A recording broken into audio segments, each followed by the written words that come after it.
তোমার মুখে লালায়িত লা ইলাহা ইল্লাল্লাহ বলেন লা ইলাহা ইল্লাল্লাহ লা ইলাহা ইল্লাল্লাহ লা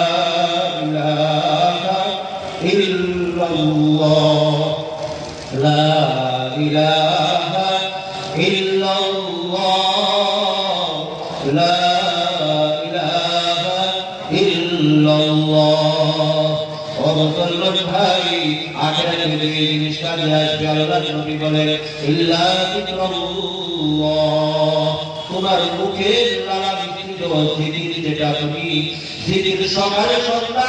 হার কণ্ঠে জিকির তুমি মুখে উচ্চারণ করছো, ওই জিকিরটাই আখিরাতের জন্য কাজে আসবে। ইল্লা যিকরুল্লাহ ওয়া মা ওয়ালাহু, এবং জিকিরের সাথে সাদৃশ্য যারা রাখে জিকিরের